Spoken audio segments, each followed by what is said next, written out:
I'm Eric Lund, sometimes called Stan. I was born on Bainbridge Island in 1917. I am the nephew and only living relative of John Nelson. The accuracy of the data that I present here can be confirmed in town records. I'm not making any of this thing up. It's all in town records. John Nelson, a resident of the town of Winslow, died September 6, 1949. In his will, he bequeathed to the town his residential property, a tract of land 4.88 acres in size, and he specified that it was to be used for a public park. The town officially accepted his request. So the town at this time has a park, officially. The town officially accepted his request.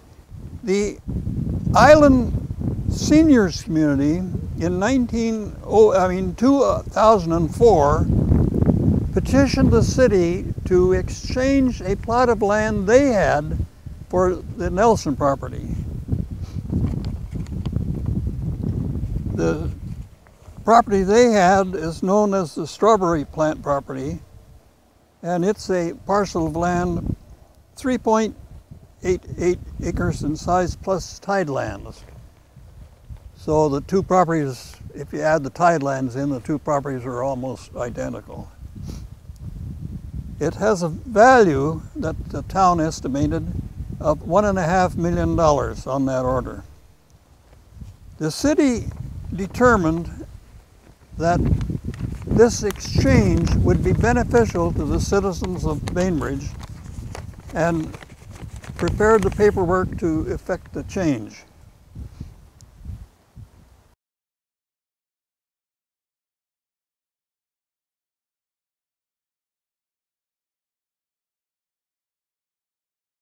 This is the first building that my grandfather built on the place that now Dwight Sutton lives in.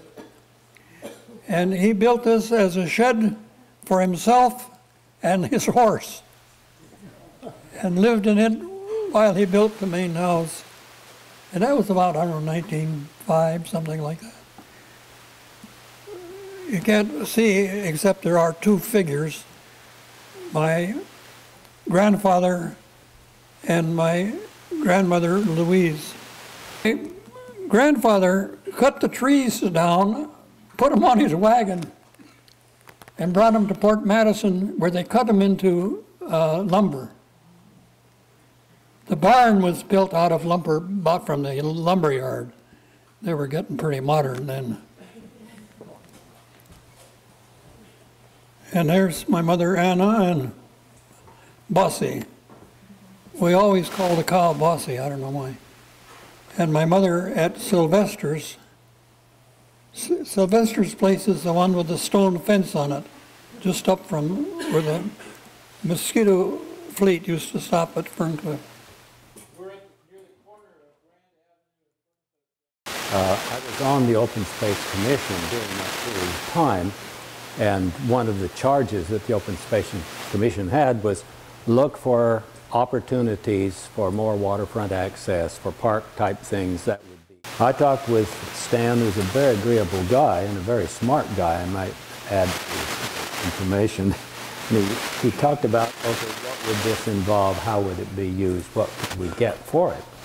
And the Open Space Commission felt that if this could be traded, and if we could arrange the proper details of this, there could have multiple uses.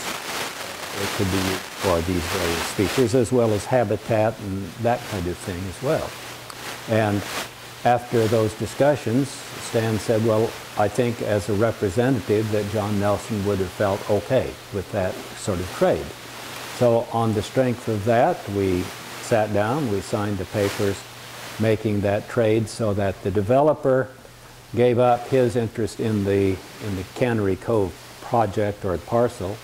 We got then access or custody of that, and he took over what had been the original John Nelson Park, but it had been, I guess, the primarily the hangout of the Public Works Department for years, and we had looked at that as an open space commission, saying it doesn't make sense really to try to hang on to it and make a really good park there. So that's how that came about. We had looked at what might be done, made some recommendations, but as an open space commission we had no particular authority. We just said this is what would work. This is the agreement that Mr. Lund as the representative felt would work. And so we hoped that now there would be a parcel that would be reasonably workable for a really good waterfront parcel, one that's right down in the sort of the center of our town, and made everyone happy with the prospects of that thing evolving into something very good. So that's where we came in, and we did what we thought was the best thing for us, and thanks to the foresight of Stan Lund, and I hope to the memory of John Nelson, we have something that we can still point to as saying there's the John Nelson Park. They decided that maybe Carl would be the treasurer, and I got that job, and I held it for 4 years, from 48 until 52. However, I was at that time, the City Hall, so-called, was in a room, the review building down. I don't know how many will remember the review building, but that's where the City Hall was. And as I recall it, these gentlemen here were assembled, and I was there too, but this picture was taken just about a year before this happened. But I recall at that particular council meeting, Attorney Bradford came in and asked for a moment on the agenda, and he told the council that John Nelson had just recently died, and he had left a will, and he made it very clear that the property would be given to Winslow, and I can still see he was an elderly gentleman, and I can still see that little finger waving at the council saying, provided, provided it be used as a city park. And so that was the deal. If the city wanted to accept this property, it would have to accept it as a park and develop it as such. So the council had to think about that a while, and I don't remember whether they made the motion or Mr. Woodman made that motion at that very meeting. I think they thought about it for a month or so before they decided to go ahead and accept it. So yeah, I was there when it happened, and that's about it. Well, kind of already being dictated. they have a park that was given to them. They didn't purchase it. It was given to the city by John Nelson.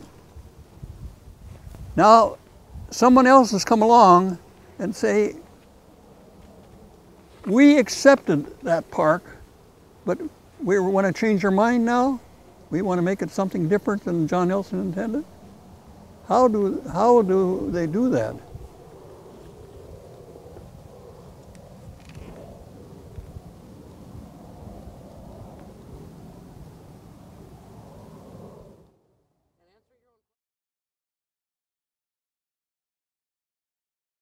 His name.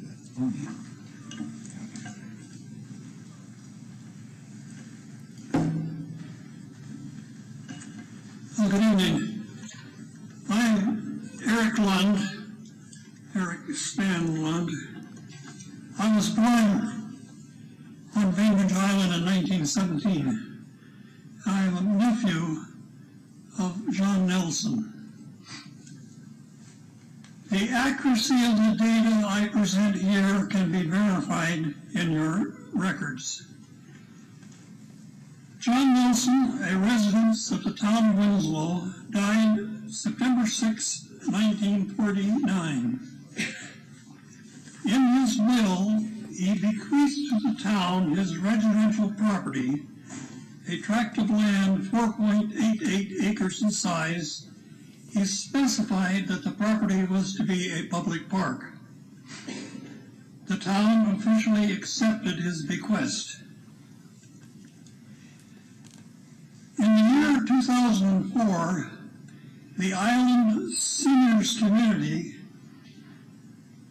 a limited liability corporation, petitioned the town of Bainbridge Island to exchange a tract of land they owned, known as the Strawberry Plant property, a tract of land 3.88 acres in size plus tidelands, with a value on the order of $1.5 million. And they wanted to exchange this for the Nelson tract. The city determined that this exchange would be beneficial to the citizens of Bainbridge Island and prepared the documentation to consummate the exchange. The city sought my approval of the exchange under the consent of heirs doctrine. I gave my consent to the exchange of the properties. I did not consent to any change in the permitted uses, nor change the definition of a public park, nor consent to any other changes. The exchange agreement includes language specifying that the property shall be for the purposes of a public park in accordance with the original bequest. The City Council approved the exchange agreement November 10th, 2004. It is to be noted that the city has created an open space commission which has concerned itself with the Strawberry Plant site, ignoring the limitations placed by the deed of gift. Corrective council action is... Thank you, Mr. Lund. Thank you. If you have something in writing, you can feel free to submit it to us, but that's your 3 minutes. We have another person who's willing to give him his time so he can finish his statement, Bob. Who's that? Okay. And it's now 60 years. Al Haugen. Okay. Are we all clear? And it's now 60 years, or over 60 years, since John Nelson's death and his bequest to the town. I suggest that the following action would be appropriate. The council should cancel and renounce all plans not consistent with John Nelson's will and city approvals. I refer to the Open Space Commission. Install a permanent plaque at the Strawberry Plant site indicating it to be John Nelson's park. And that's the extent of my statement. I have copies here which I can give to you